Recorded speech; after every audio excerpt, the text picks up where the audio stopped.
She thought he didn't notice.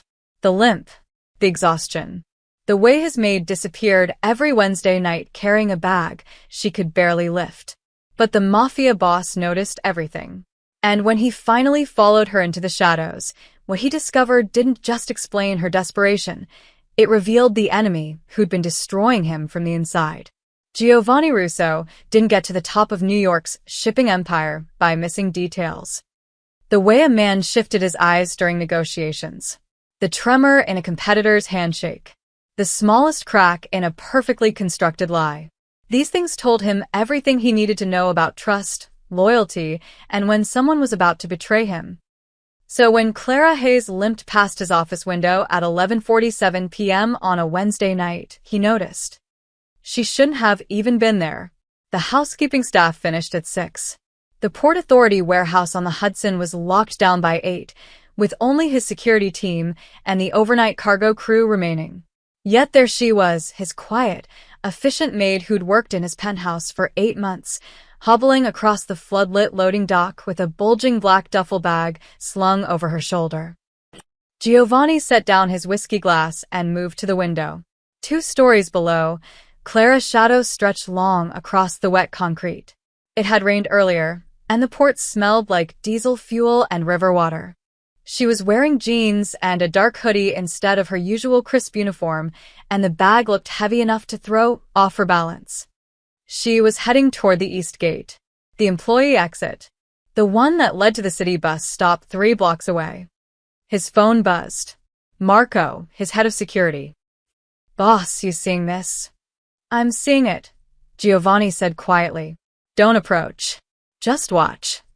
Through the window, he tracked Clara's uneven gait. She favored her left leg badly, almost dragging it. But what caught his attention wasn't the injury, it was the way she kept glancing over her shoulder. Nervous, afraid of being seen. Then she stopped. One of his dock supervisors, Tommy Delgado, stepped out from behind a shipping container. Clara's whole body went rigid. Even from this distance, Giovanni could see the fear flash across her face before she forced a smile and waved. Tommy waved back, said something Giovanni couldn't hear, then continued his rounds. The moment Tommy disappeared, Clara's smile vanished. She clutched the duffel bag tighter and moved faster, despite the obvious pain it caused her. Giovanni's jaw tightened. 8 months. She'd worked for him for 8 months. Never late. Never asked questions. Never gave him a reason to look twice. She cleaned his penthouse, prepared his coffee exactly how he liked it, and had a strange habit of leaving sticky notes with weather updates on his briefcase. Thunderstorms at 3 p.m.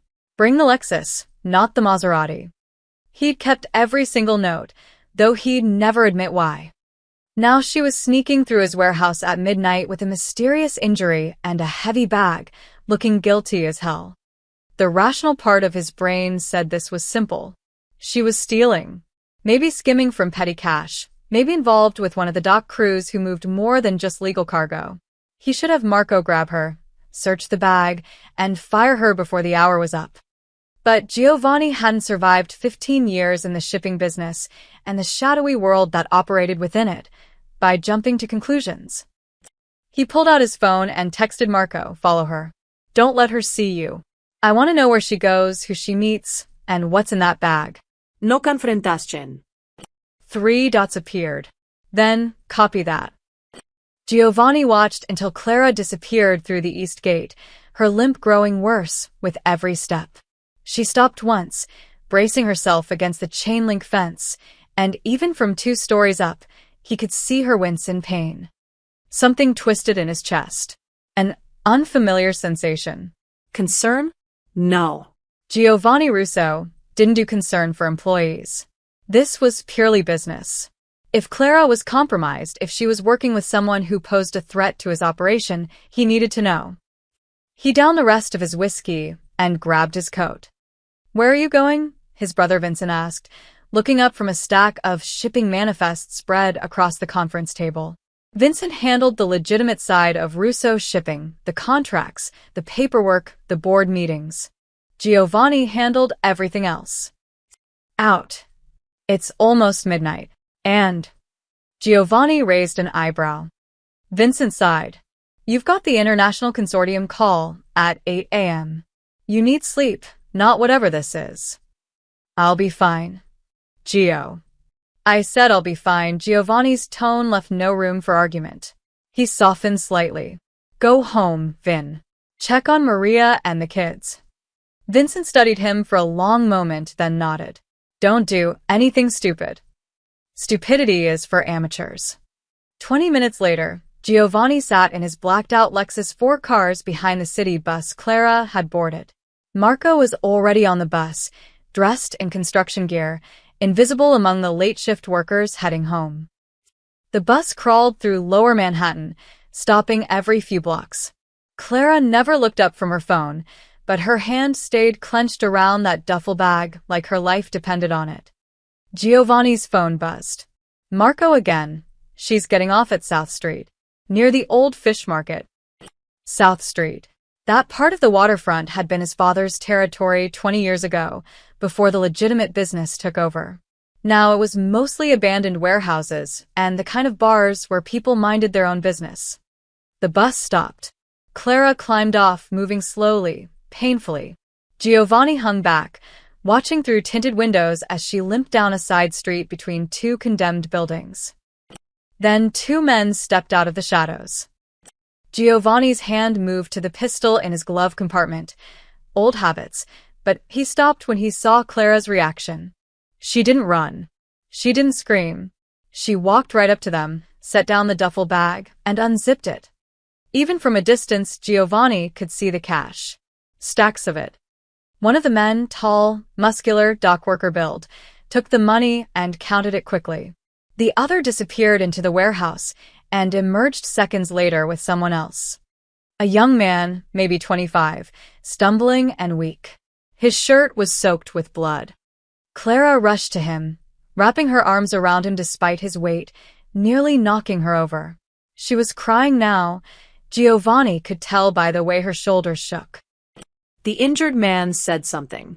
Clara nodded, pulled bandages from her coat pocket, and began wrapping his midsection right there in the alley while the two dock workers watched.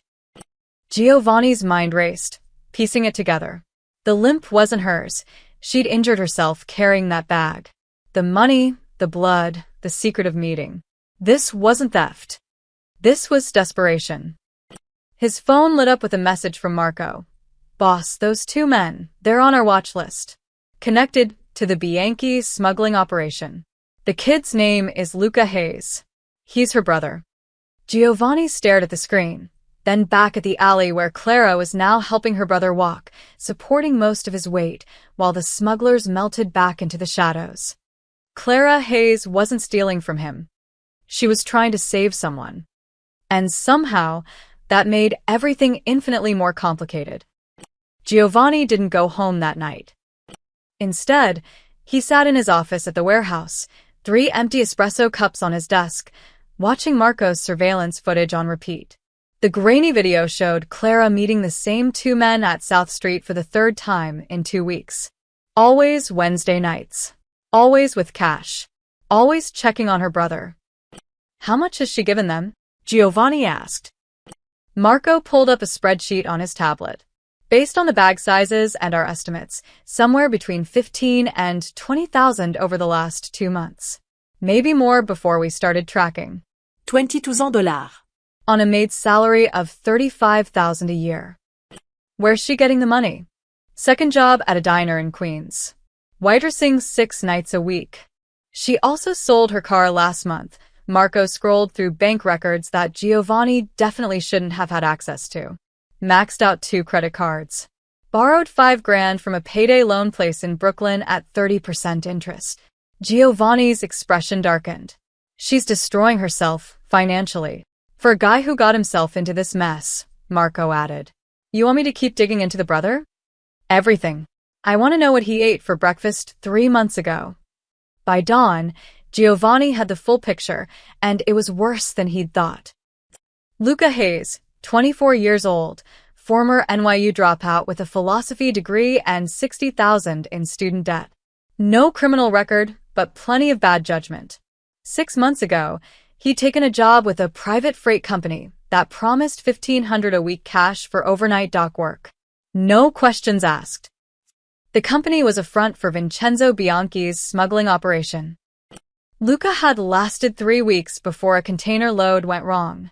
Someone had tipped off customs, agents had swarmed the dock, and in the chaos, Luca had been crushed between 2 shipping containers trying to run.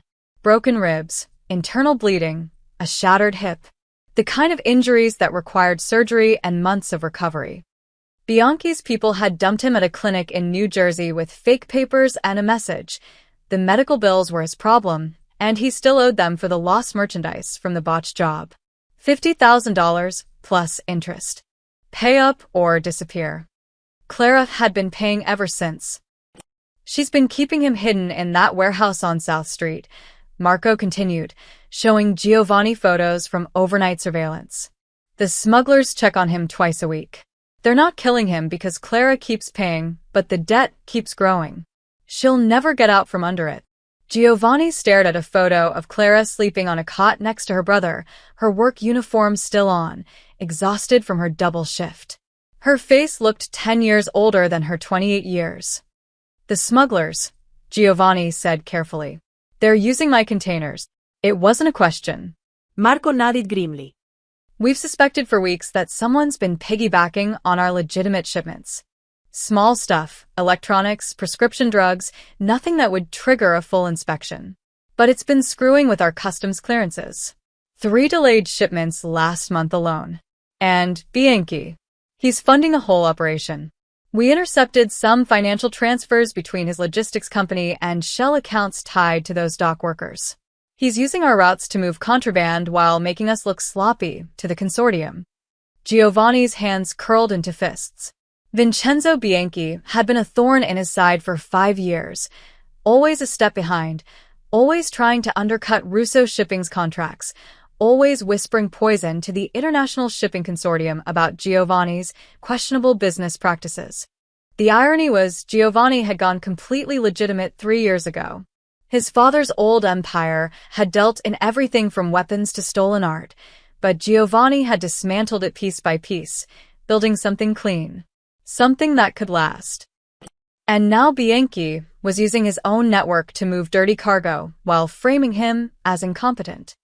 Pull the footage from our warehouse cameras for the last 3 months, Giovanni ordered. I want to see everyone Clara talked to every time she came through that gate. If she's been accessing areas she shouldn't. Boss, Marco hesitated. I already checked. She never went near the cargo zones. Never touched anything except the executive offices she's assigned to clean. Whatever her brother did, she's not part of the smuggling. Then why was she at my warehouse last night? Marco pulled up a new video. This one showed Clara 2 weeks ago, during her normal shift, standing outside Giovanni's office door. She'd raised her hand to knock 3 times but never did. Each time, she'd pulled back, pressed her forehead against the wall, then walked away. She was going to tell you, Marco said quietly. She wanted to ask for help, but she chickened out.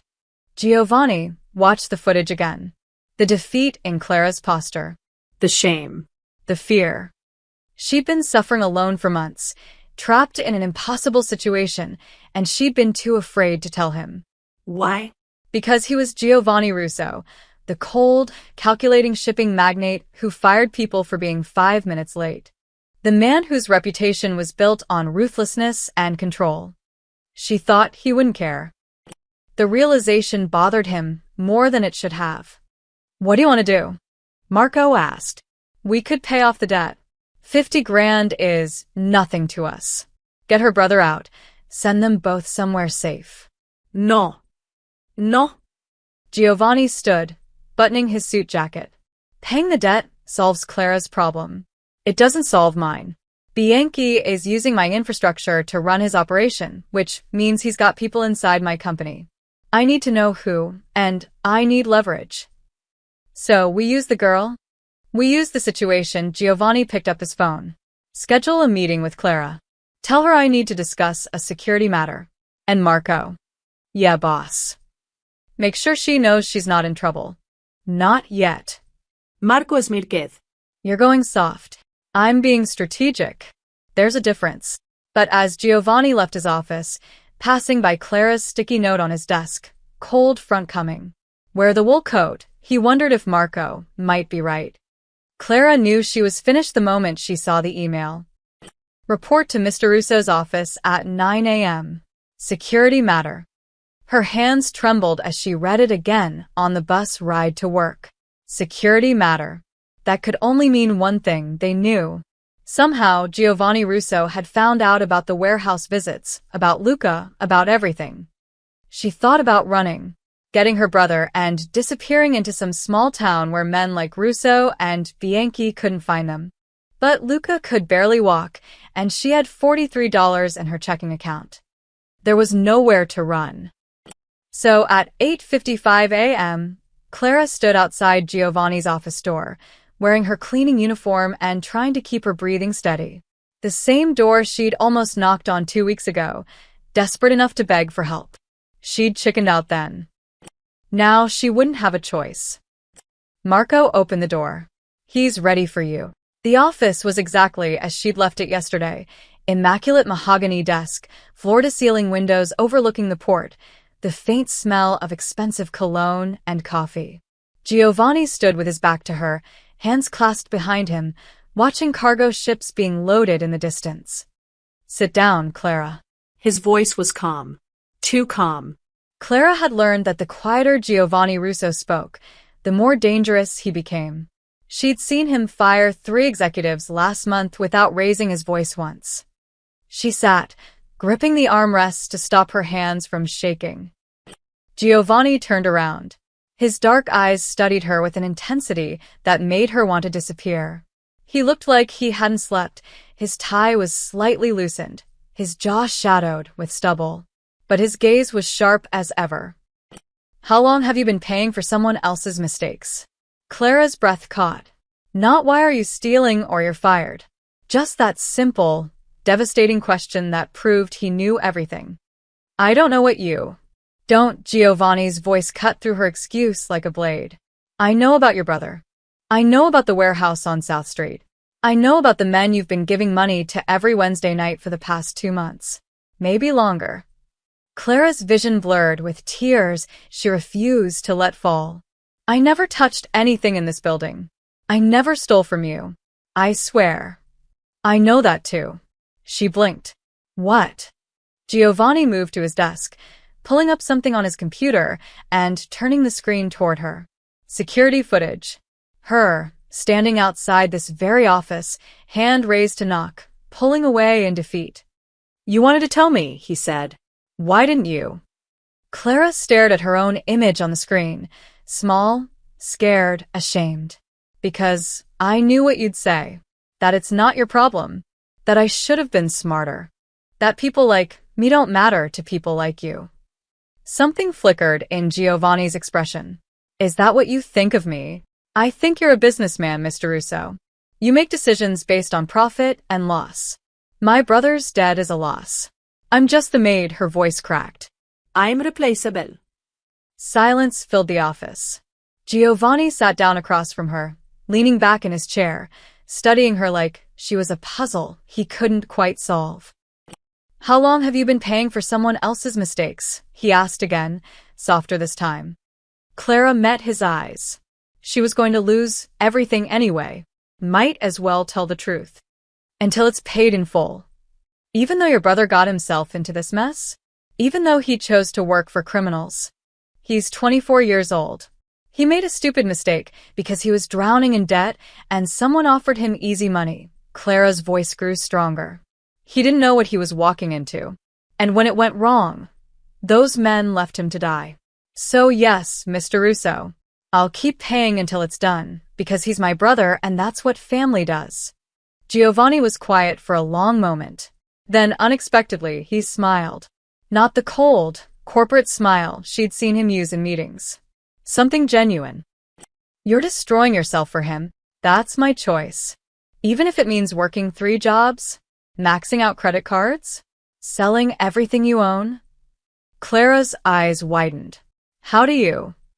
I know everything that happens in my world, Clara. Including when one of my employees is in trouble. He stood, walking to the window again. Those men you're paying, they work for Vincenzo Bianchi. Do you know who that is? No. He's my competitor. He's been using my shipping containers to smuggle contraband for months, making my company look incompetent to our international partners. Your brother's debt isn't just a personal problem. It's connected to a much larger operation that's been costing me millions. Clara felt the floor drop out from under her. I didn't know. I swear, I had no idea. I believe you, Giovanni turned back to her. But now I have a decision to make. Your brother's debt ties you to my enemy's operation. That makes you a liability. Please, Clara stood, her pride dissolving into desperation. Please don't hurt him. He's barely alive as it is. I'll work for free. I'll do anything. Sit down. She's Saturday. Giovanni returned to his desk, his fingers steepled under his chin.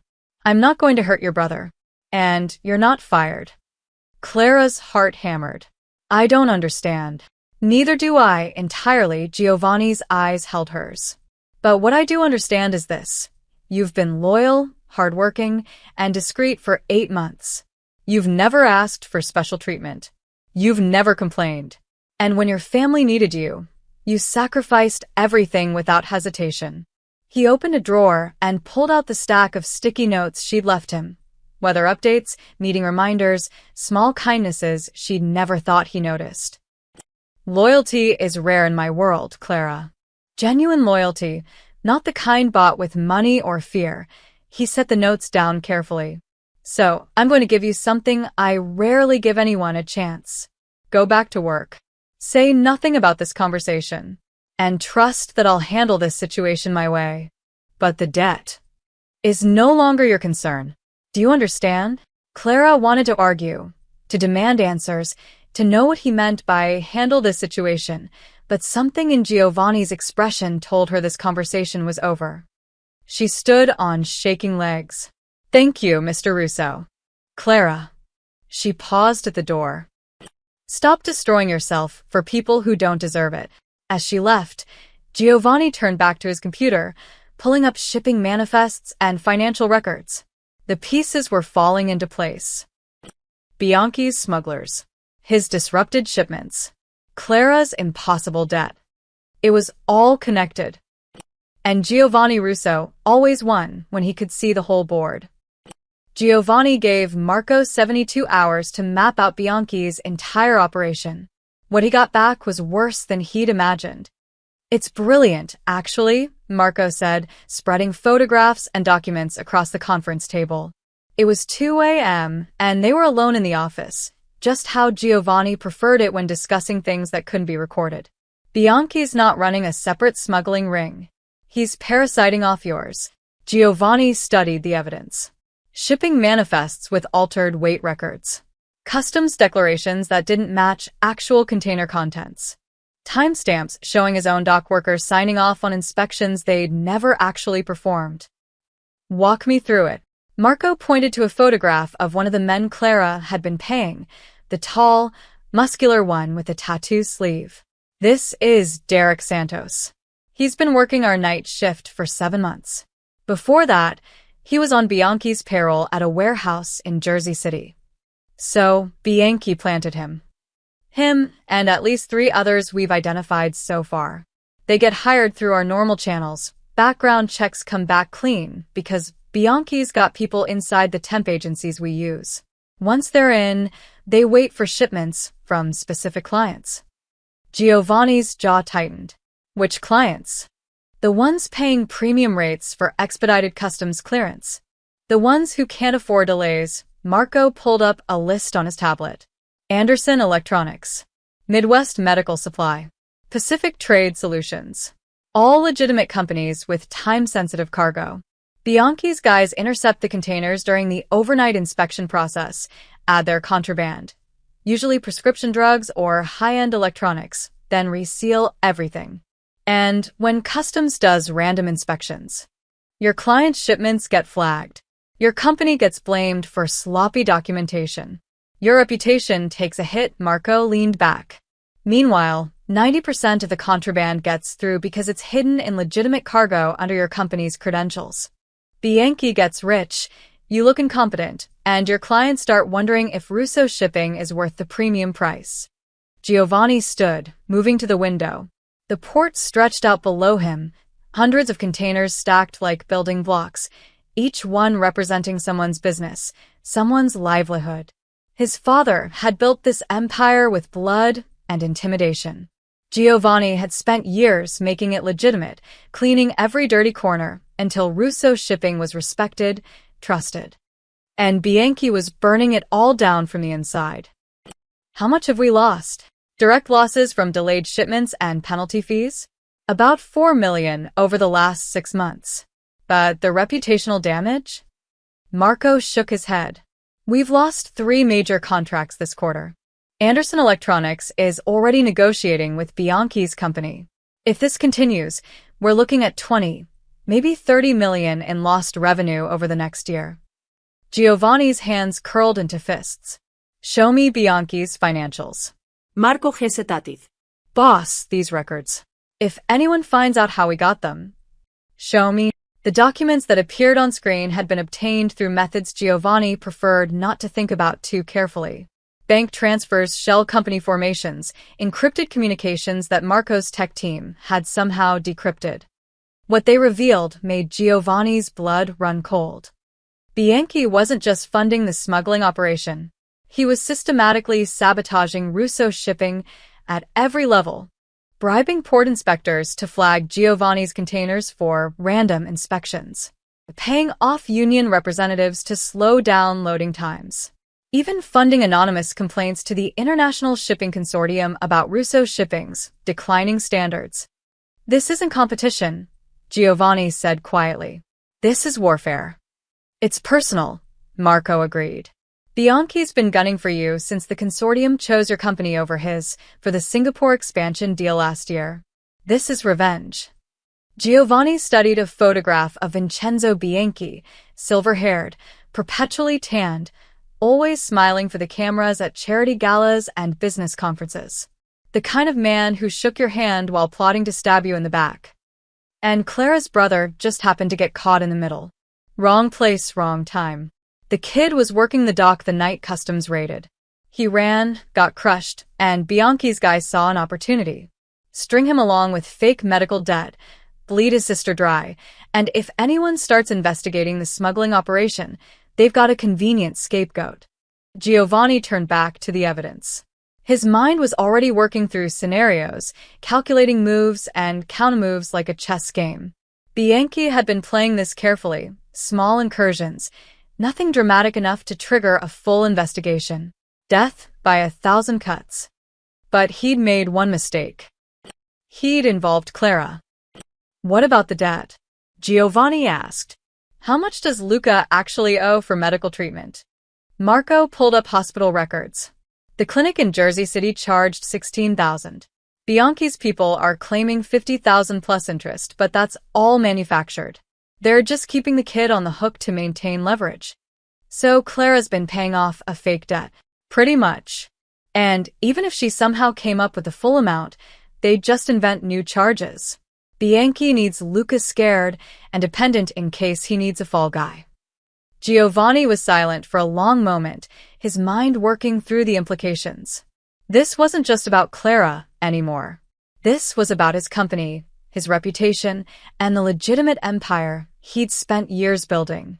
Bianchi thought he could hide behind shell companies and planted employees, slowly strangling Russo shipping while maintaining plausible deniability.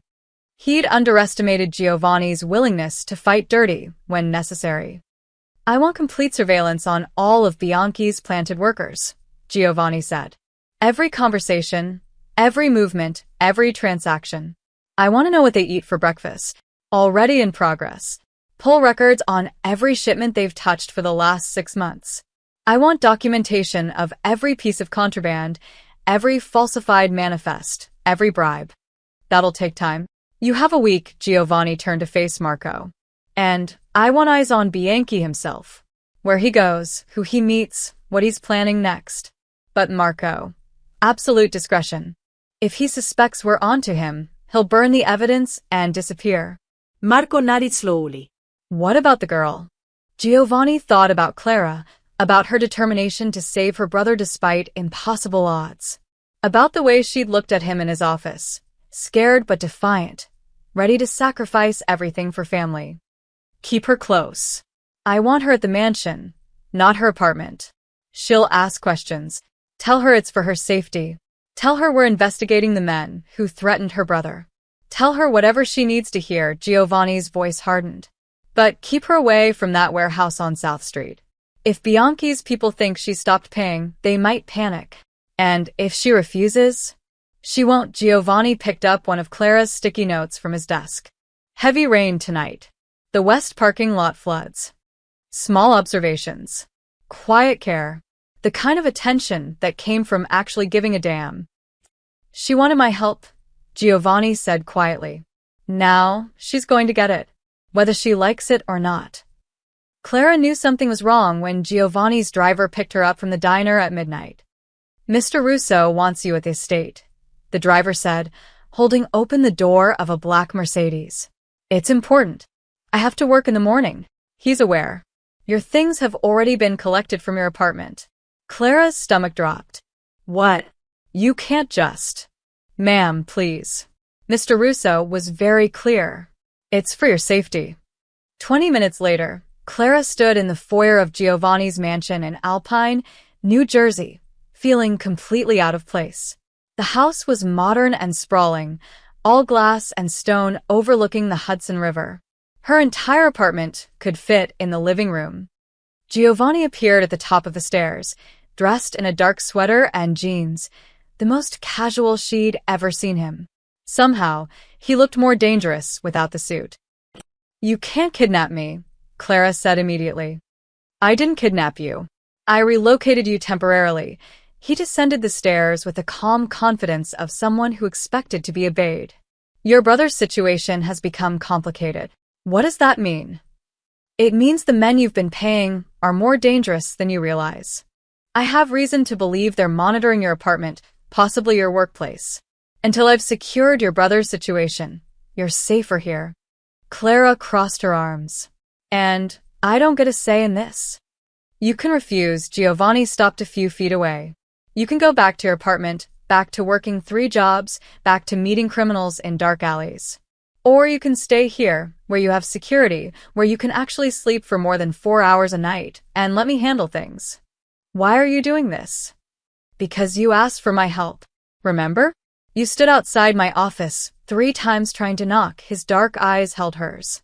Consider this me answering the door. Clara wanted to argue, but exhaustion was crushing her. She'd worked the diner shift after cleaning the warehouse offices, and her feet ached so badly she could barely stand. The idea of a safe bed, even for one night, was almost too tempting to resist. Just until Luca's debt is settled, she said finally. Then I'm gone. Of course. Giovanni gestured toward the stairs. Maria will show you to your room. The guest suite was larger than her entire apartment, with a king bed that looked like heaven and windows overlooking the river. Clara collapsed onto the mattress, still wearing her uniform, too tired to care about anything else. She didn't see Giovanni watching from the doorway, his expression unreadable. Over the next 3 days, Clara realized Giovanni's protection came with strings attached. He asked questions. Casual ones at first, about her brother's friends, the clinic where he'd been treated, specific dates when she'd made payments. Clara answered because they seemed innocent enough. But then the questions became more detailed. The taller man you give money to, Santos. Does he ever mention other people? Names, locations? Did your brother ever talk about what was in the containers he was moving? When you pay them, do they give you receipts? Any kind of documentation? Clara sat across from Giovanni in his study on the 4th evening, a cup of tea growing cold in her hands. You're investigating them. I'm protecting you. No. She set down the cup. You're using me. You're using my connection to those men to get information about something bigger. Giovanni didn't deny it. He simply leaned back in his chair, studying her with those calculating eyes. Does that bother you? I never asked to be part of whatever this is. I just wanted to save my brother and disappear. That was never going to happen, Clara. Even if you paid every cent they demanded, they would have found new reasons to keep you hooked. Your brother is a loose end in a much larger operation. They would have killed him eventually, and possibly you too. The bluntness of it stole her breath. So what?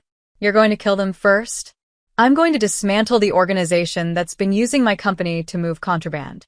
An organization that coincidentally happens to be the same one holding your brother hostage. Giovanni stood, moving to the window. I'm solving your problem and mine simultaneously. That's called efficiency. That's called using people. He turned to face her. You're right. I am using your connection to track money movements, identify patterns, build a case against the people running this operation. But Clara, they used you first. They saw a desperate woman and bled her dry while threatening her family. At least I'm honest about it. Clara stood, her hands shaking with anger and something else. Fear, maybe, or the crushing realization that she was in far deeper than she'd ever imagined. I want to see my brother. Not yet. That wasn't a request. And this isn't a negotiation. Giovanni's voice hardened. If you show up at that warehouse now, after disappearing for days, Santos and his people will know something's wrong. They'll panic, and panicked criminals do desperate things. Your brother is safer with you here, and them thinking you're still scared and compliant. How long? As long as it takes. Clara moved toward the door, needing to escape the suffocating weight of this conversation, but Giovanni's voice stopped her. I know you hate this. I know you never wanted to be part of my world. His tone softened, just slightly. But you're here now, and I'm offering you something no one else can, a real solution. Not just paying off a debt that was fake from the start, but actually ending the threat. Permanently. Clara turned back to him. And what do you get out of it? Giovanni smiled, cold and calculated. I get to destroy a man who's been trying to destroy me. Your brother's freedom is just a convenient side effect. The honesty was almost worse than a lie. At least a lie would have let her pretend Giovanni cared about something other than his vendetta. She left without another word, climbing the stairs to her borrowed room, feeling like a prisoner in a gilded cage. Behind her, Giovanni returned to his desk, pulling up financial records Marco had just sent over. Transaction patterns between Santos's accounts and Bianchi's shell companies. Payment schedules that corresponded exactly with Clara's Wednesday night meetings. She was the perfect tracker, leading them right into the heart of Bianchi's operation. And she had no idea how valuable she really was. Giovanni ignored the small voice in his head that whispered he was no better than the criminals he was hunting. This was business. Nothing more. He'd almost convinced himself it was true. It happened on the 7th night. Clara had spent the day watching Marco's team install new security cameras around the estate, listening to Giovanni take conference calls about shipping routes and customs delays, seeing the way he looked at her, like she was a chess piece he was trying to figure out how to use next. She'd had enough. At 10 p.m., she walked into his study without knocking. Giovanni was at his desk, surrounded by documents and laptop screens, a glass of whiskey beside him. He looked up, surprised but not displeased. You need something? You're using me. Giovanni set down his pen slowly. We've had this conversation. No, we talked around it. Now I'm stating it directly. Clara moved closer to the desk, her fear buried under weeks of exhaustion and anger. Every question you ask, every time you keep me here instead of letting me see Luca, every single thing you've done since that morning in your office, it's all been about your investigation. Not about helping me. Not about protecting my brother. It's about you getting what you need to take down Bianchi. Is that what you think? Giovanni's voice was dangerously quiet. I know it. I'm not stupid, Mr. Russo. I've watched you manipulate people for 8 months. I've seen how you operate. You identified a useful resource, me, and you're exploiting it. That's what you do. That's who you are. Giovanni stood, the movement so sudden it made Clara step back. But she held her ground as he rounded the desk, stopping close enough that she could see the flash of genuine anger in his eyes. You want the truth? Fine, his voice was cold as winter steel. Yes, I'm using your connection to Santos and his people to track money flow. Yes, I'm keeping you here because your presence in that warehouse would compromise my investigation. Yes, everything I've done has been calculated to serve my interests. But let's talk about you, Clara. What about me? You used your entire life to save a man who doesn't deserve it. The words hit her like a physical blow. Clara's breath caught, tears burning her eyes, but Giovanni didn't stop. Your brother made a choice. A stupid, selfish choice to work for criminals because he wanted easy money. When it went wrong, instead of facing consequences, he hid while you destroyed yourself trying to fix his mess. $22. 3 jobs. Maxed credit cards. You sold everything you owned, worked yourself to exhaustion. And for what? So he could keep hiding in a warehouse, letting you sacrifice everything while he waits for someone else to solve his problems. He's my brother. He's an adult who should have protected you, not the other way around. Giovanni's voice rose for the first time since she'd known him. You talk about me using people? What do you think he's been doing? He's watched you work yourself into the ground for months. Has he ever told you to stop? Has he ever said, Clara, this is too much. I'll figure something else out? Or has he just kept taking your money and your sacrifice like it's owed to him? Clara's hands shook. You don't know anything about my family. I know you're drowning because he pulled you under. Giovanni's expression was hard, merciless. I know loyalty when I see it, and I also know when someone's loyalty is being weaponized against them. Your brother doesn't deserve what you've given him. And deep down, you know that's true. The tears came then, hot and angry. Clara hated that he was right, hated that she'd thought the same thing 100 times in the darkest hours of the night. Hated that Giovanni Russo could see through her so easily. At least I love someone enough to sacrifice for them, she said, her voice breaking. At least I'm not a cold, calculating machine who sees people as assets and problems to be solved. You don't care about me or Luca. You don't care about anyone except yourself and your precious company. Something flickered across Giovanni's face. Hurt, maybe, or recognition. He stepped back, and when he spoke again, his voice was quieter, but somehow more dangerous. You're right. I am cold. I am calculating. I've had to be, to survive in a world that would have destroyed me otherwise. But don't confuse my methods with my motives. He moved to the window, his back to her. I'm keeping you here because those men would kill you if they knew you'd stopped paying.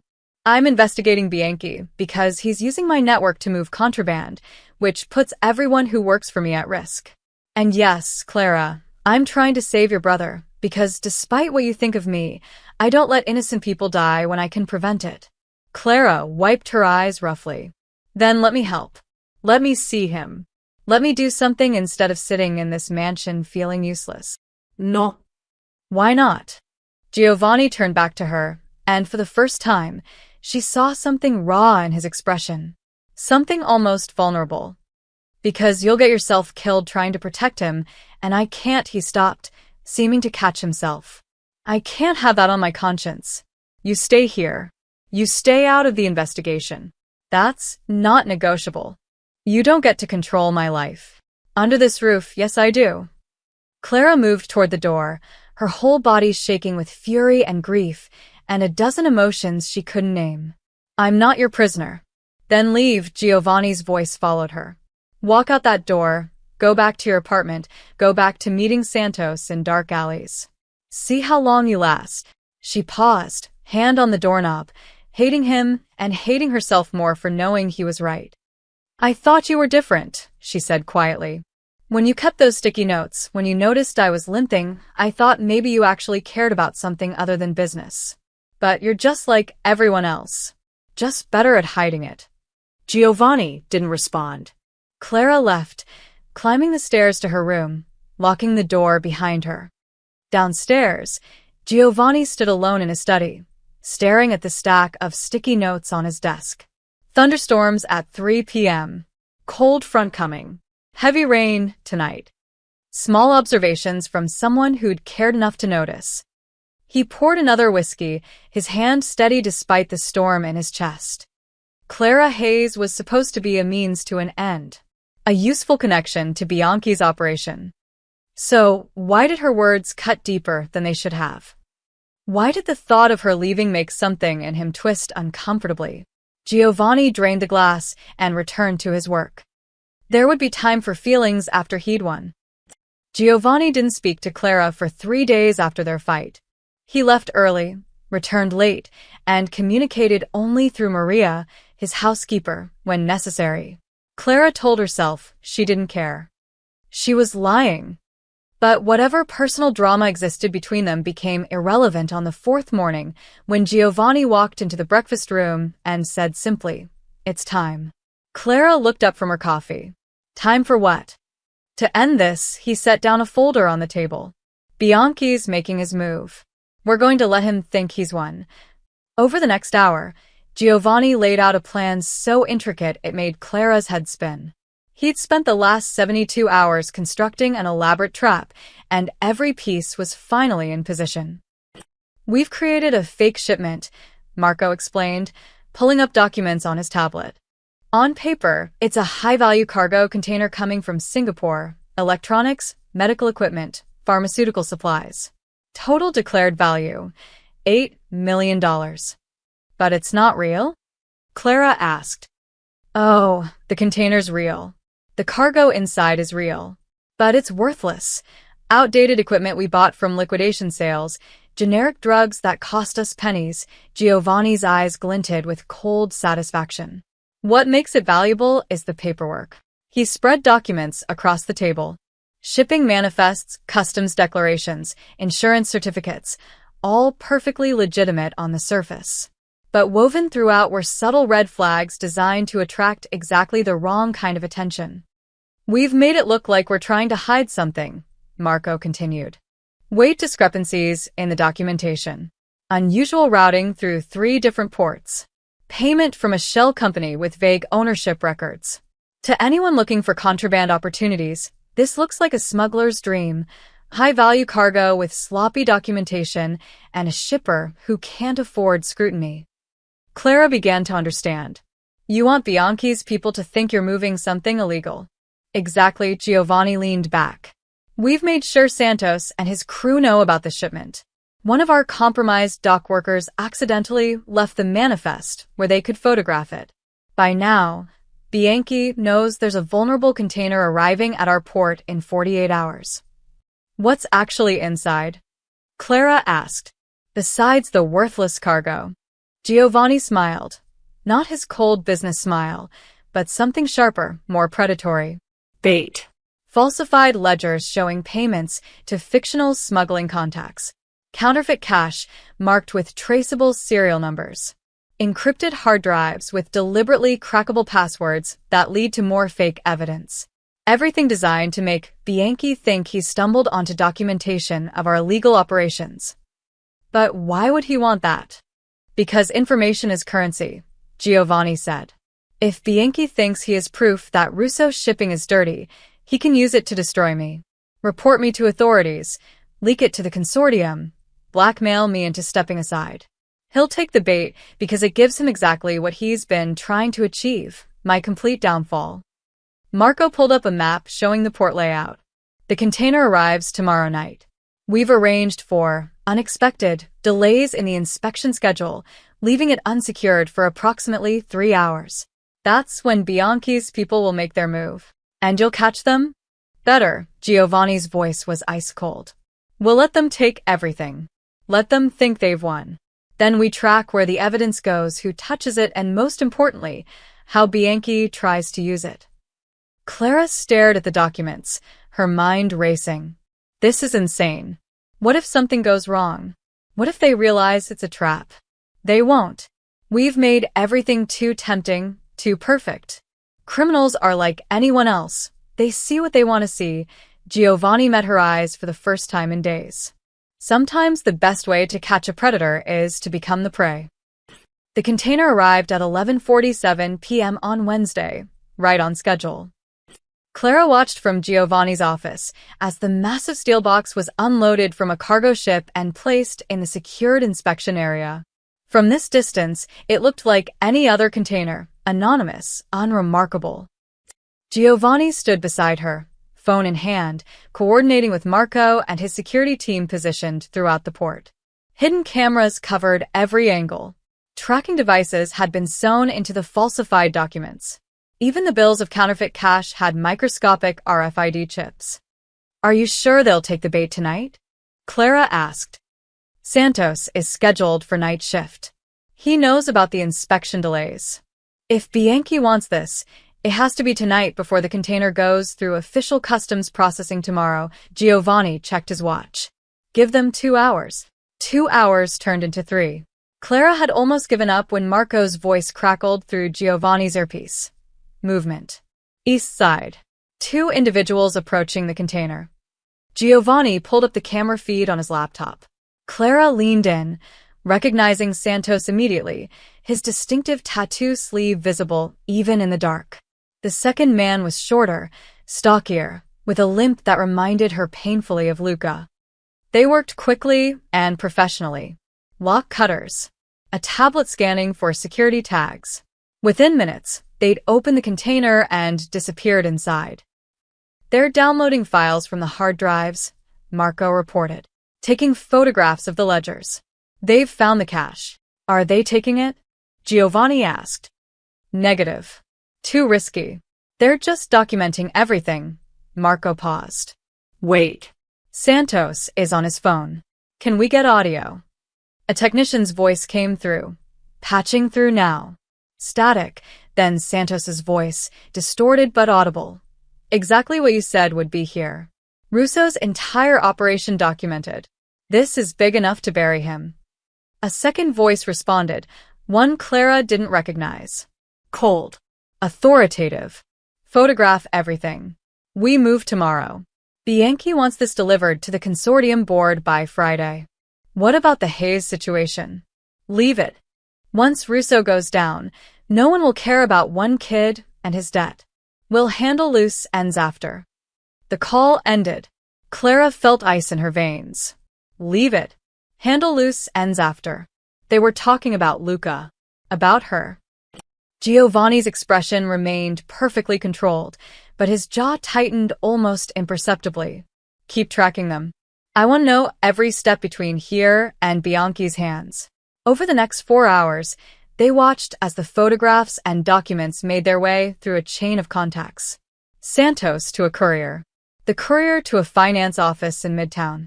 The office to a luxury apartment on the Upper East Side, Bianchi's private residence.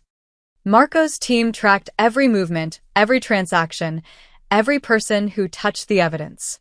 By dawn, they had a complete map of Bianchi's operation from the port workers all the way to the top. "He's planning to present this to the consortium on Friday," Marco confirmed.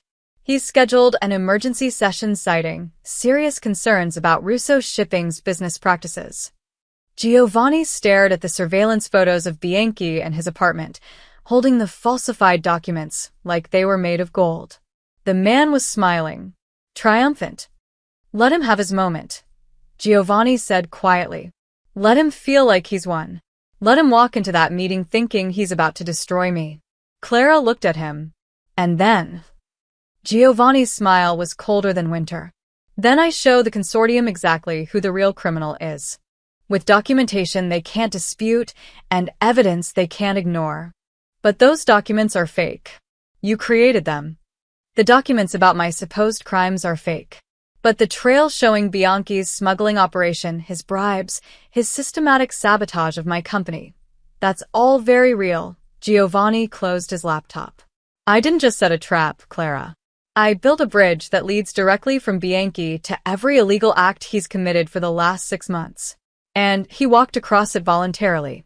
For the first time since their fight, Clara saw the full scope of Giovanni's intelligence. This wasn't just revenge. It was surgical precision. "What happens to Santos? To the others?" "That depends on what they do next," Giovanni said.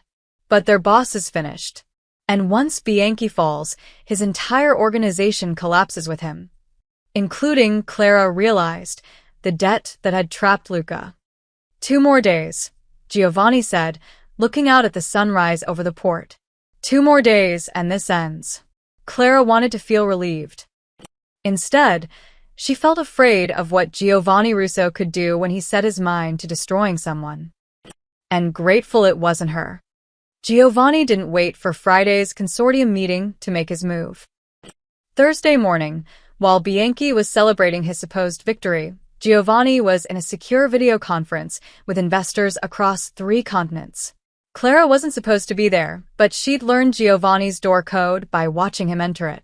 She slipped into the back of his study just as the call began. "Gentlemen," Giovanni said, his voice carrying the weight of absolute authority. "I'm calling in a favor." On the screen, 6 faces. Men who controlled shipping routes, port access, and freight pricing across Asia, Europe, and South America. Men who owed Giovanni Russo in ways that couldn't be written down or spoken about in polite company. Bianchi Logistics has been undercutting market rates for 18 months, Giovanni continued, pulling up financial data. He's been operating at a loss, subsidizing his shipping prices with money from illegal operations. I'm about to expose those operations. When I do, his stock will crash. I need you to make sure it crashes hard enough that he never recovers. One of the men, a gray-haired executive from Singapore, leaned forward. "What are you proposing?" "Coordinated rate adjustments. You control 60% of global freight capacity. If you simultaneously raise rates on routes that compete with Bianchi's core business while lowering them on routes that undercut his secondary markets, you'll create a price war he can't win." "That's market manipulation," another investor said carefully. "That's competitive pricing strategy," Giovanni corrected. "Perfectly legal. Just. Strategically timed." The men exchanged glances. Then one by one they nodded. "How long do you need?" Singapore asked. 72 hours. Start the rate changes today. By Friday, I want Bianchi's stock in free fall. Clara watched in horror and fascination as Giovanni orchestrated a financial assault that would make military strategists jealous. Within hours, shipping rates across the Pacific spiked by 15%, except on routes that directly competed with Bianchi's most profitable contracts. Rates there dropped by 20%. Bianchi's clients started canceling contracts before lunch. Marco burst into the office at 2 p.m. with updates. "It's working."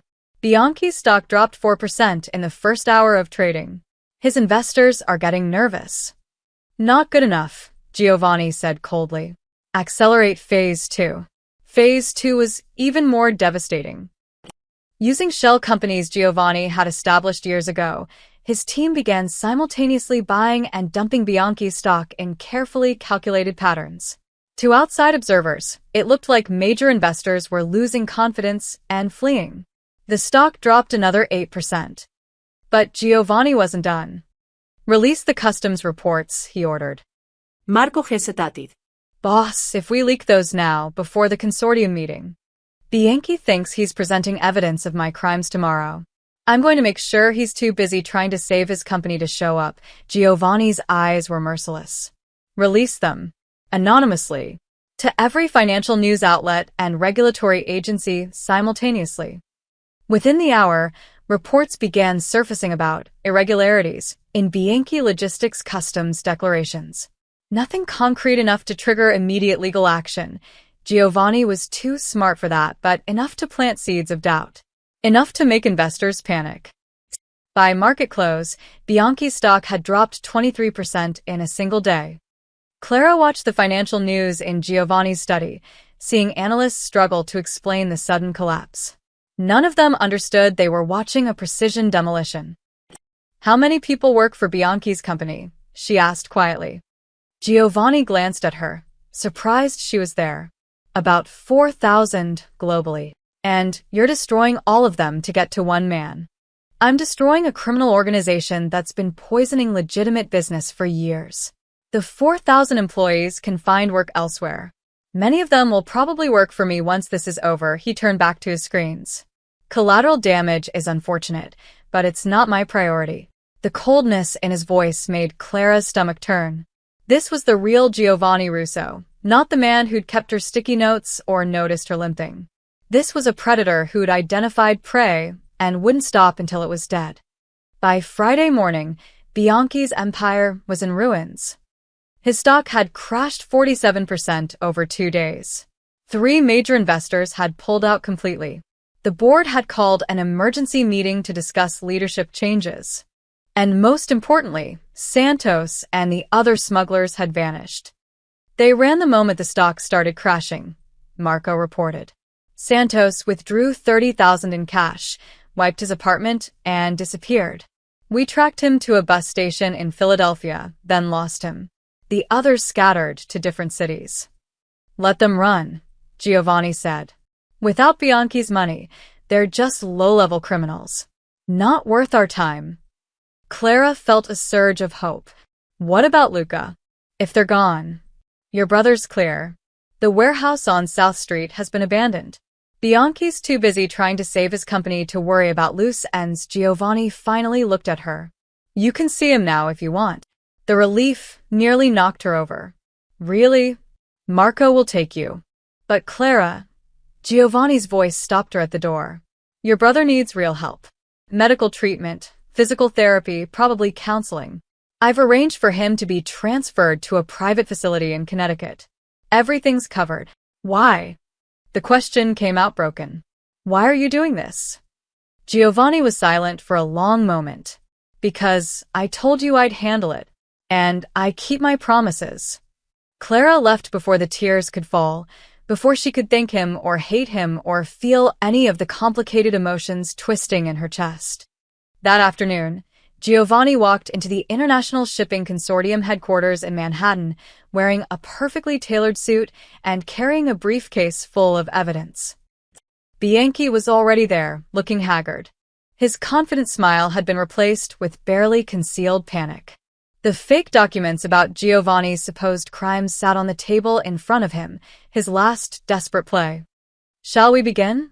The consortium chairman asked. Bianchi stood, preparing to present his evidence, to expose Giovanni as a criminal and save his crumbling empire. Giovanni just smiled and opened his briefcase. Actually, he said quietly, I think you'll want to hear my presentation first. What happened next would be talked about in shipping industry circles for years. Giovanni Russo didn't just defend himself. He annihilated his enemy with such precision that even the consortium board looked uncomfortable watching it.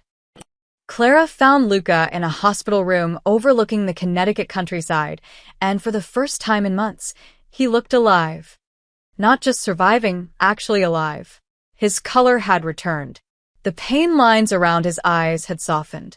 Clean bandages covered his torso instead of the dirty wrappings she'd been applying in that freezing warehouse. And 4 drip fed nutrients into his arm, and monitors beeped steadily, reassuringly. He was asleep when she arrived. Clara stood in the doorway, her hand pressed to her mouth, tears streaming down her face. A nurse appeared beside her. You must be Clara. He's been asking for you. How long has he been here? 3 days. Mr. Russo's team brought him in Monday night. He's had surgery to repair the damage from his original injuries. They'd healed incorrectly, causing chronic pain. Dr. Morrison says with physical therapy, he should make a full recovery. Clara's legs felt weak. 3 days. While she'd been watching Giovanni destroy Bianchi's empire, he'd already moved Luca to safety. Already arranged surgery. Already started fixing everything. She moved to her brother's bedside and took his hand. His eyes fluttered open. Clara? His voice was rough from disuse, but stronger than she'd heard in months. You're really here. I thought I dreamed it. I'm here, she squeezed his hand. You're safe. It's over. The debt. Gone. The men who hurt you are gone. Everything's over. Luca's eyes filled with tears. I'm so sorry. God, Clara, I'm so sorry. I destroyed your life because I was stupid and greedy and... Stop, Clara's voice broke. We'll talk about all of that later. Right now, you're alive, and that's all that matters. But even as she said it, she couldn't shake the feeling that something was wrong.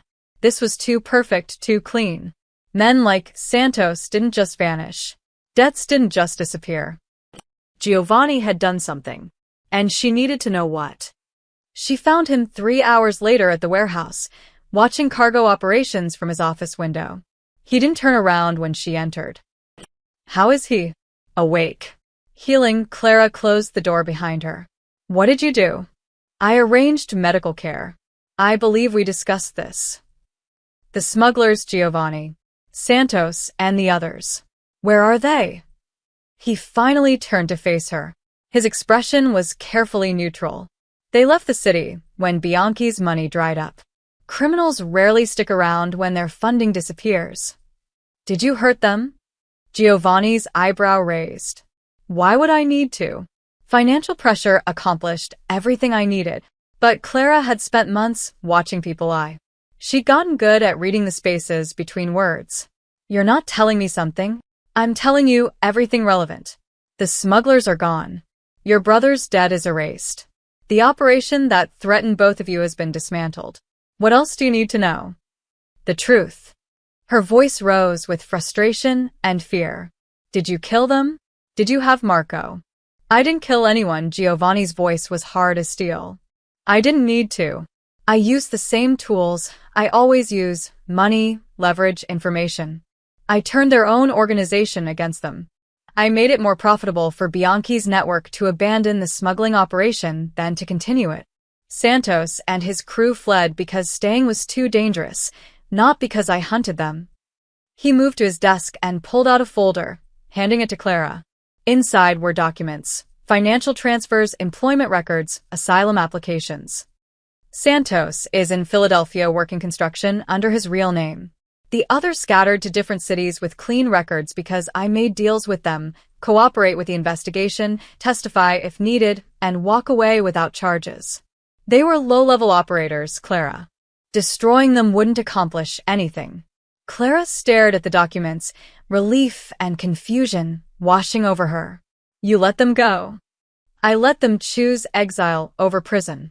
They were smart enough to take the offer. Giovanni's expression softened slightly.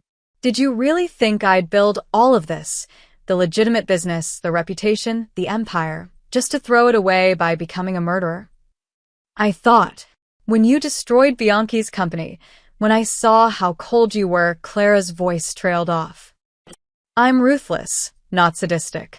There's a difference. Giovanni took the folder back, setting it aside. I fight with money and strategy because violence is messy, unpredictable, and ultimately self-defeating. My father built his empire on blood and fear. It collapsed the moment he died. I built mine on contracts and leverage. It'll last. Clara sank into a chair, the emotional whiplash of the last few days finally catching up with her. Why didn't you just tell me this? Why let me think? Because you needed to learn something. Giovanni sat across from her, his dark eyes intense. You fought to save one man, Clara. Your brother. You sacrificed everything, your savings, your health, your future, for one person. And that's admirable. It's also short-sighted. What's that supposed to mean? I fought to free 100 people who owed more than you'll ever know. Clara looked up sharply. What? Giovanni pulled out another document. This one was a list, names, amounts, dates. Bianchi's smuggling operation didn't just trap your brother. Over the last 3 years, he's ensnared 47 dock workers, 32 truck drivers, 18 warehouse staff, and God knows how many others in similar schemes. Fake debts, inflated medical bills, imaginary fees. All designed to keep people desperate and compliant while he used them to move contraband. Clara's hands shook as she read the list. Some debts were higher than Luca's, some lower, but all of them represented lives destroyed, families struggling, people trapped in impossible situations. When I dismantled his organization, I didn't just save your brother. I freed everyone on this list. The fake debts are gone. The threats are gone. Most of these people don't even know yet. They'll just stop getting collection calls, stop seeing the smugglers, and slowly realize they're free. Giovanni's voice was quiet but firm. You fought with everything you had to save someone you love. I respect that. But I fight on a different scale. Clara felt tears burning her eyes again, but for a different reason now. You did this for all of them. I did it for my company first. Bianchi was bleeding me dry, destroying my reputation, threatening everything I've built. But yes, dismantling his operation freed these people. That's not charity, Clara. That's just smart business. Desperate workers make mistakes. Free workers are productive. Even now, even in this moment of revelation, Giovanni couldn't help framing it as business strategy. But Clara saw past the cold logic to the truth underneath. He'd saved 100 people because he could, because it was the right thing to do, even if he'd never admitted in those terms. I spent months thinking you were a machine, she said quietly. Cold. Calculating. Heartless. I am those things. No, Clara met his eyes. You're someone who does good things and refuses to take credit for them. Someone who hides behind business strategy and profit margins because admitting you care about people would make you vulnerable. Giovanni's jaw tightened. Careful, Clara. You're starting to sound like you understand me. Maybe I do, she stood, moving toward the door, then paused. Thank you. For Luca, for the others, for everything. I know you'll say it was just business, but thank you anyway. Giovanni didn't respond. He turned back to the window, watching cargo containers being loaded, and Clara left him there. But she saw the ghost of a smile on his face as she closed the door. And for the first time since this nightmare began, Clara Hayes felt something she hadn't felt in months. Hope. The International Shipping Consortium boardroom occupied the top floor of a glass tower in Midtown Manhattan, with views stretching from the Hudson to the East River. 14 board members sat around an oval table, representatives from the world's largest shipping companies, port authorities, and trade organizations. They'd seen corporate battles before. Hostile takeovers, price wars, bankruptcy proceedings. But none of them were prepared for what Giovanni Russo was about to do. Vincenzo Bianchi stood at the head of the table, his silver hair perfectly styled despite the bags under his eyes. His hands trembled slightly as he arranged his documents, the falsified evidence from Giovanni's trap container. Gentlemen, Bianchi began, his voice carrying forced confidence. I've called this emergency session because I've discovered evidence of serious criminal activity within Russo Shipping. Evidence that threatens the integrity of this entire consortium. He activated the presentation screen, displaying photographs of the fake ledgers. These documents show systematic smuggling operations, bribery of customs officials, and falsified shipping manifests. Giovanni Russo has been using his company as a front for. Those are forgeries. Giovanni's voice cut through the room like a blade. He hadn't moved from his seat, hadn't raised his voice, but every eye turned to him. Bianchi's face flushed. Excuse me? They're forgeries. Deliberately created and planted in a container designed to lure your smuggling operation into revealing itself. Giovanni stood, moving to the presentation controls with casual authority. May I? The consortium chairman, a stern-faced woman named Margaret Chen from the Singapore Port Authority, gestured for him to proceed. Mr. Russo, you'll have your chance to respond.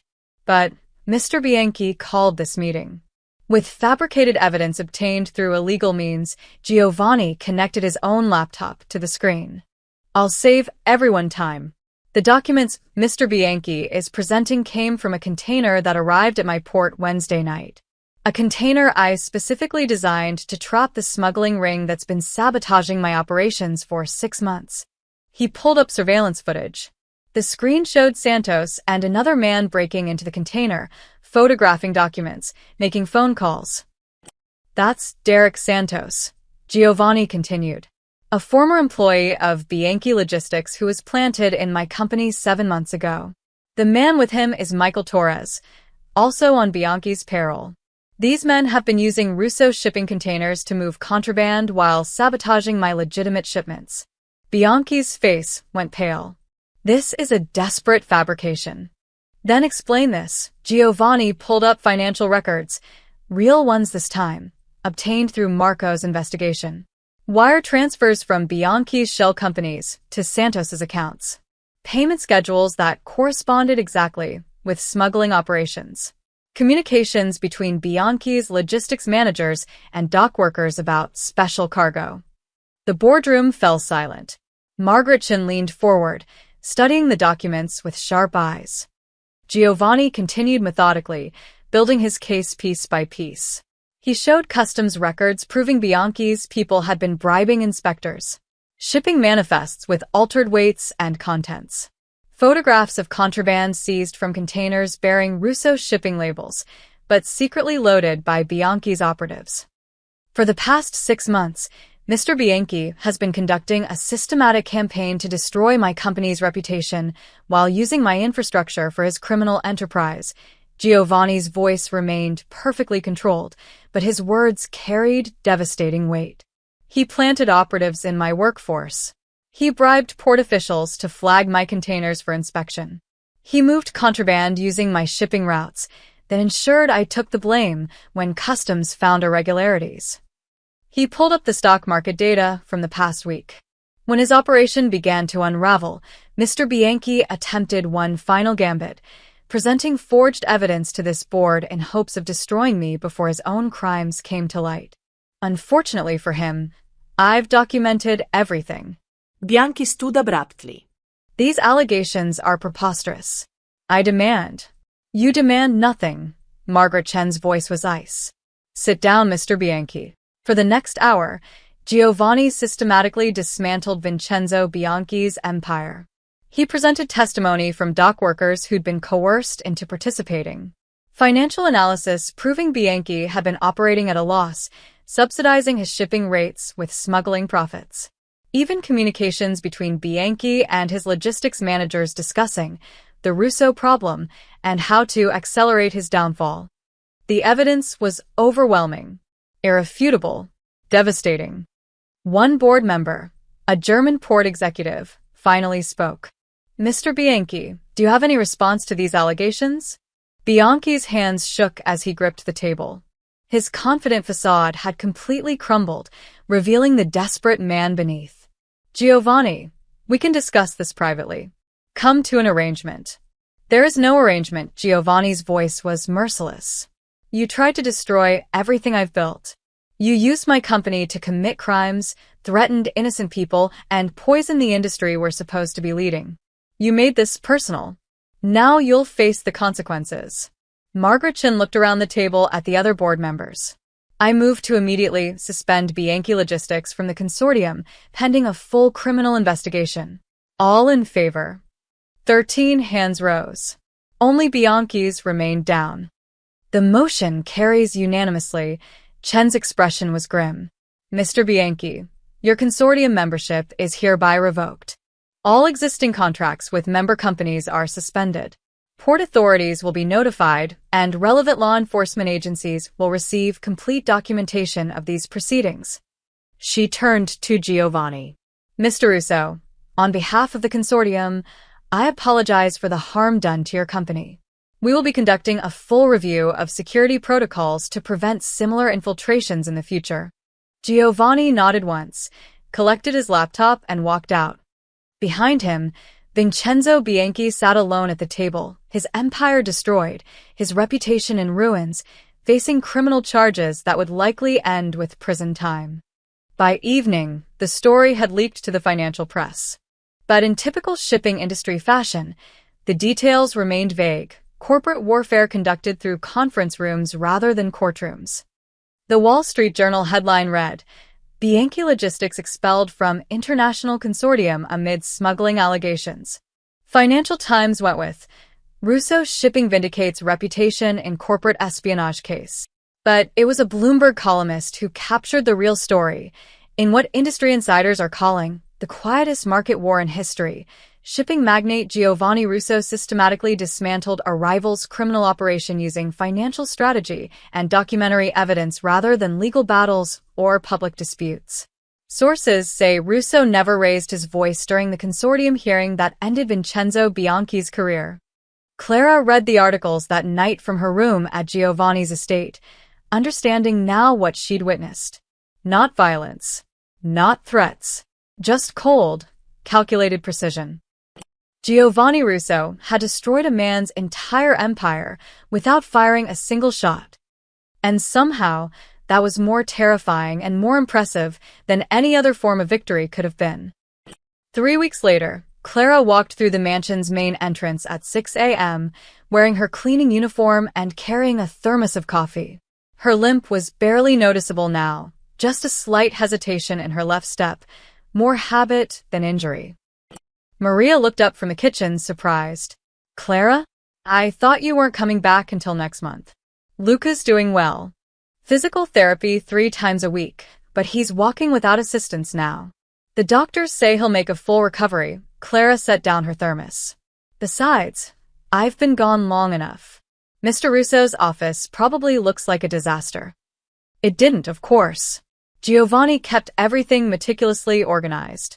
But returning to work felt like reclaiming a piece of herself she'd lost somewhere between the warehouse meetings and the mansion imprisonment, and the slow realization that Giovanni Russo was far more complicated than she'd ever imagined. She climbed the stairs to his study, expecting to find it empty at this early hour. Instead, Giovanni sat at his desk, tie loosened, still wearing yesterday's suit. 3 empty espresso cups suggested he'd been there all night. He looked up when she entered. Something flickered in his expression, surprise, maybe, or something softer he quickly buried. "You're back. I work here, remember?"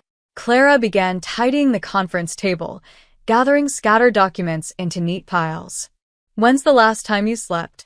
"Define sleep." "More than 2 hours consecutively." Giovanni considered. "Thursday?" "It's Monday, Mr. Russo." Clara shook her head, falling into their old rhythm with surprising ease. "You need to take better care of yourself." "Is that professional advice from my maid?" "It's common sense from someone who's watched you work yourself into the ground." She paused, meeting his eyes. "You saved 100 people and destroyed a criminal empire. You're allowed to rest now." "Rest is for people who've finished their work. I'm just getting started."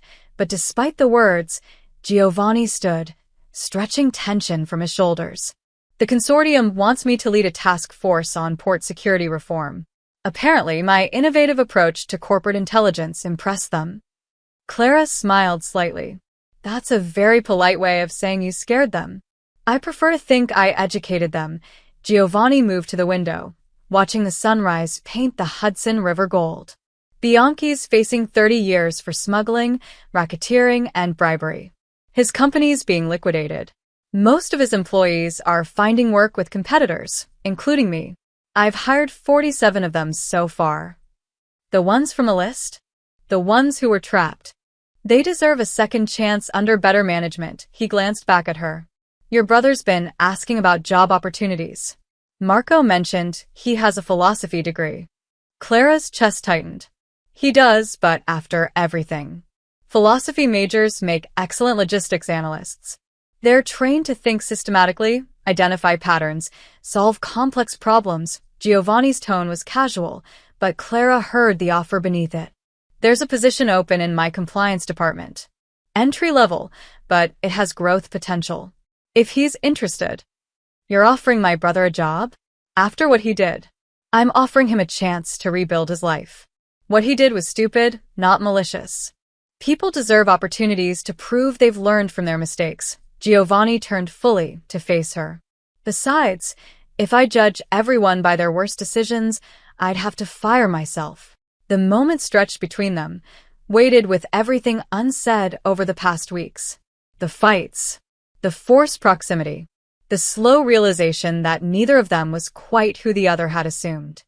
Clara broke the silence first. "Thank you. For Luca, for the job offer, for everything." "You've already thanked me. Repeatedly." "I know. But I never actually meant it before. I was too angry, too confused about what you were doing and why."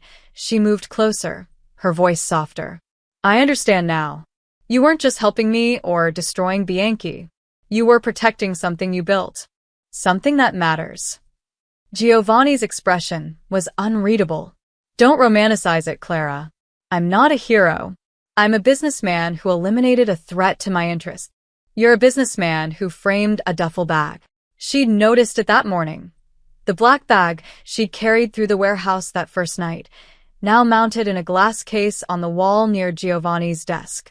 No explanation, no plaqué. Just the bag, preserved like a museum piece. Giovanni followed her gaze, and for the first time since she'd known him, he looked almost embarrassed. It's a reminder, he said quietly. Of what? That debts can't always be paid in cash. He moved to stand beside the case, his reflection ghosting over the glass. You carried that bag like it weighed the world. You were willing to destroy yourself for someone else's mistakes. That kind of loyalty is rare. Dangerous sometimes, but rare.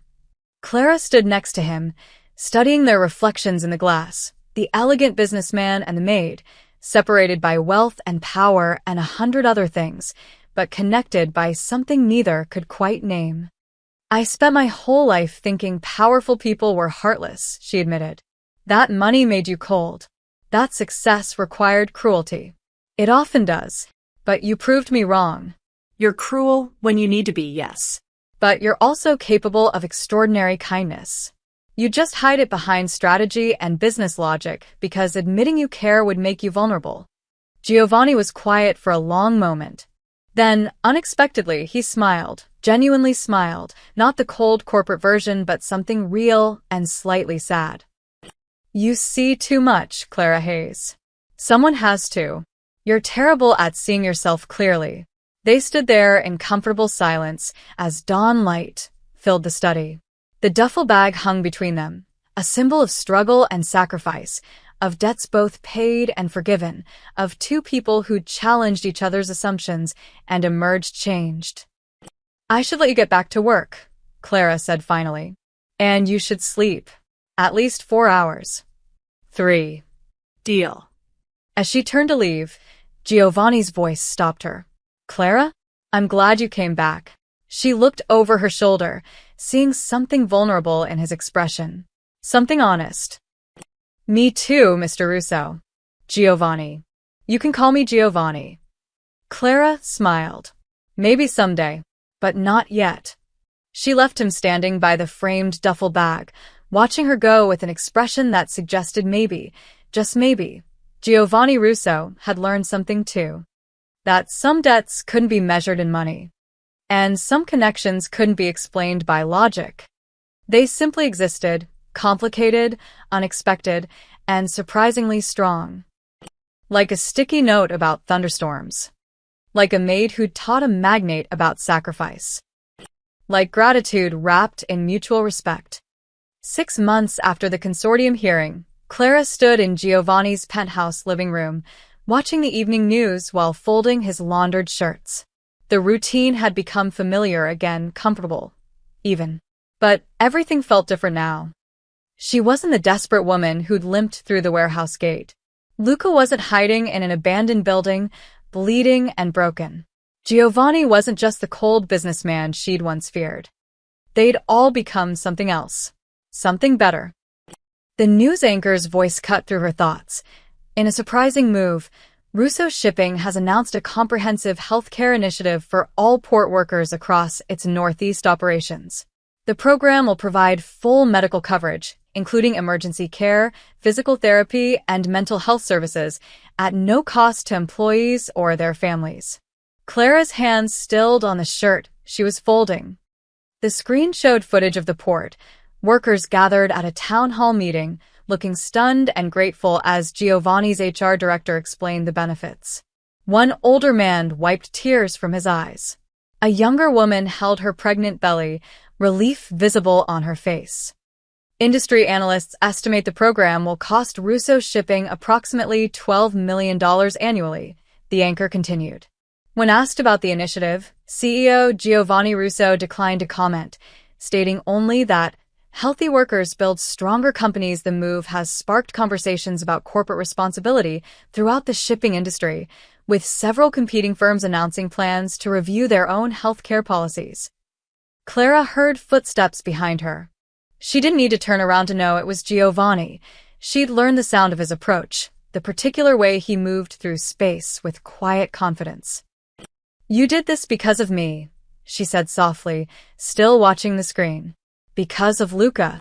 Giovanni appeared beside her, hands in his pockets, his expression unreadable as he watched his own PR initiative play out on television. I did it because it makes business sense. Healthy employees are more productive. Fewer workplace accidents mean lower insurance premiums. It's simple economics.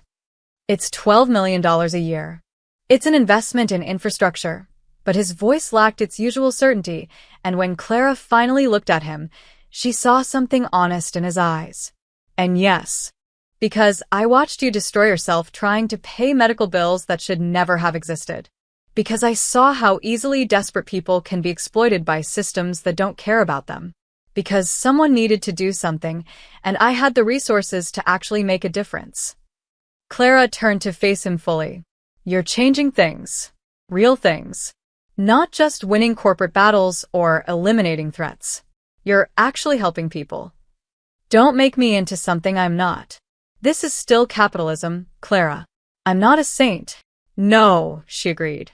You're just a man who learned that loyalty works both ways. That protecting your workers is protecting your empire. That sometimes the smallest limp, she gestured to her leg, now fully healed, can make the biggest city stumble, then stand taller. Giovanni's expression shifted. Surprise, recognition, something almost like pride. You've been listening to my speeches. Someone has to make sure you don't forget your own lessons. They stood together in comfortable silence, watching the news shift to other stories. Outside the penthouse windows, the city stretched endlessly. Millions of lives intersecting, struggling, surviving, thriving. I'm leaving, Clara said quietly. She felt Giovanni tense beside her. Leaving the job. Leaving New York. Luca got accepted to a graduate program in Boston. Philosophy, of all things.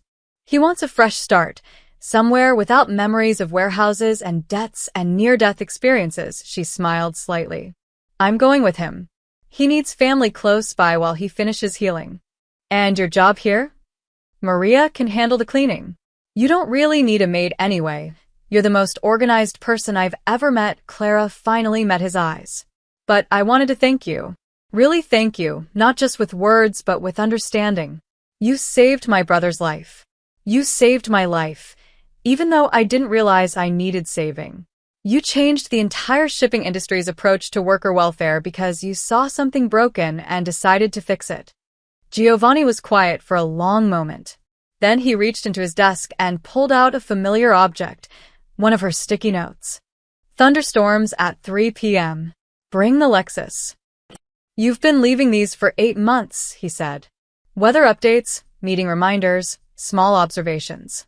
You cared about details that didn't matter to your job, but mattered to someone's day. That's just being considerate. That's being rare, he set down the note carefully. The healthcare initiative doesn't make me a good person, Clara. But maybe it makes me slightly less of a bad one. And I learned that from you, from watching someone give everything for someone else, even when it was irrational and self-destructive and completely, stubbornly noble. Clara felt tears burning her eyes. You're going to make me cry on my last day. Very unprofessional, Mr. Russo. Giovanni, he corrected gently. After everything, I think you've earned first-name privileges. Maybe, she smiled through the tears. But I think I like Mr. Russo. It reminds me of who I thought you were and how wrong I was. An hour later, Clara walked down the port road at sunset, a single suitcase in her hand. Her stride was steady, confident, completely free of the limp that had started everything. The evening light painted the Hudson gold and orange, and somewhere behind her, cargo ships were being loaded by workers who now had healthcare coverage, paid sick leave, and a safety net they'd never had before. She didn't look back at the warehouse where Giovanni stood on his office balcony, watching her go. But if she had, she would have seen him smiling, faintly, privately, with something that looked almost like contentment. Clara Hayes had entered his life carrying a bag full of impossible debts. She left having changed everything. And Giovanni Russo, the cold businessman who'd built an empire on logic and strategy, understood something he'd never quite grasped before. Sometimes the most valuable investments couldn't be measured in profit margins or stock prices. Sometimes they were measured in the steady, confident stride of a woman walking toward her future, finally free. Sometimes they were measured in the quiet reforms that changed thousands of lives. Sometimes they were measured in sticky notes about thunderstorms and the mutual respect between two people who challenged each other to become better.